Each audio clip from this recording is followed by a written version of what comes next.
क्या आप भी हर जगह bitcoin, crypto currency, digital wallet जैसे शब्द सुन सुन के थक चुके हैं मगर समझ नहीं पाए कि आखिर ये है क्या? डोंट वरी, मैं पलक यादव आपको बताऊंगी कि आखिर ये क्रिप्टो क्या है। जी के डिजिटल शो में हम बात करेंगे आज डिजिटल मनी की। पर सबसे पहले जानते हैं कि ये पूरी क्रिप्टो की दुनिया आखिर आई कैसे। सबसे पहले था बार्टर सिस्टम, जैसे गेहूं के बदले जूते, आम के बदले सेब या नमक के बदले चाय। मगर क्योंकि ये सिस्टम में बहुत सी दिक्कत थी, जैसे कोई आम के बदले सेब ना ले तो फिर मुद्राओं का इस्तेमाल शुरू हुआ। सोने के, चांदी के, तांबे के और भी तरीके के सिक्के इस्तेमाल होने लगे। पार्टीशन से पहले भारत में दमड़ी, टका, पाई, आना, दमन्नी, चवन्नी, अठन्नी और रुपए के सिक्के चलते थे। मगर सिक्कों के भारी वजन की वजह से उनको लेकर इधर उधर जाना बहुत मुश्किल होता था, इसलिए पेपर करेंसी यानी नोट आना शुरू हुए। अब नोटों का इतिहास तो हम जानते ही हैं। 10,000 के बड़े बड़े नोट से शुरू होकर जो वॉलेट में भी ना आए, नोट छोटे से छोटे होते गए और अब तो ज्यादातर लोग बिना पेपर करेंसी के ही चलते हैं। आज से 5-6 साल पहले किसी ने सोचा भी नहीं होगा कि सिर्फ एक क्यूआर कोड को स्कैन करके किसी को पैसे भेजे जा सकते हैं।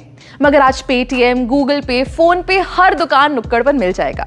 ऐसे ही मैं आपसे कहूं कि डिजिटल करेंसी की दुनिया दूर नहीं है तो शायद आप भी विश्वास नहीं करेंगे, मगर 2009 से ही ये पूरी दुनिया शुरू हो चुकी है।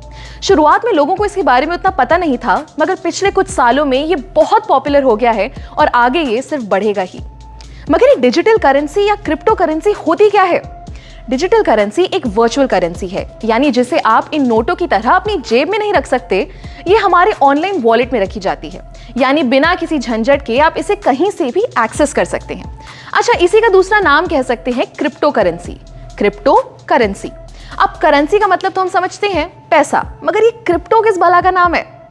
क्रिप्टो मतलब छुपा हुआ या जो सीक्रेट हो, यानी कि आप क्रिप्टो करेंसी से अपने पैसे की जो भी ट्रांजैक्शन करेंगे या लेन देन करेंगे वो सब छुपा हुआ होगा और सिक्योर होगा।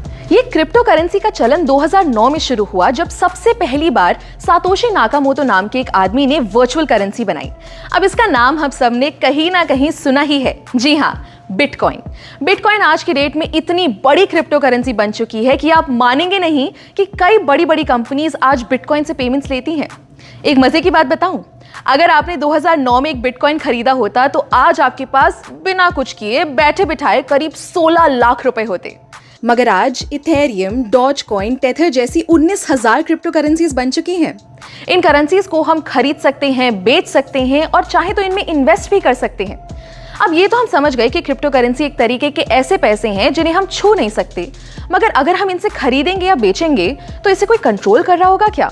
जी नहीं, यही खास बात है क्रिप्टो करेंसी की। इसे कोई थर्ड पार्टी जैसे कोई बैंक या कोई सरकार कंट्रोल नहीं करती, यानी कि ये डिसेंट्रलाइज्ड होता है। पूरे ट्रेडिशनल बैंकिंग सिस्टम को तोड़ते हुए क्रिप्टो की ट्रांजैक्शन सीधे एक वॉलेट से दूसरे वॉलेट में होती है। क्रिप्टो करेंसी को पहले उतनी मान्यता नहीं मिली थी। भारत जैसे कई देशों में इसका इस्तेमाल बैन था, मगर धीरे धीरे बहुत से देशों में ये लीगल हो चुका है। मार्च 2020 में भी इंडिया ने क्रिप्टो करेंसी से बैन हटा दिया। यहां तक कि हमारी फाइनेंस मिनिस्टर निर्मला सीतारमण ने 2022 के बजट में डिजिटल रुपी लॉन्च करने की बात की है। जी हां, भारत की पहली डिजिटल करेंसी। आरबीआई द्वारा लॉन्च की गई ये करेंसी रुपये के बराबर होगी और इसे फिजिकल करेंसी से एक्सचेंज किया जा सकेगा।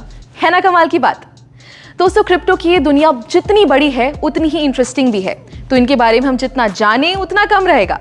अगली वीडियो में हम आपको बताएंगे क्रिप्टो से जुड़े एक बहुत अहम चीज के बारे में जिसका नाम है ब्लॉकचेन। तब तक के लिए स्टे ट्यून्ड और देखते रहिए जी न्यूज़ डिजिटल।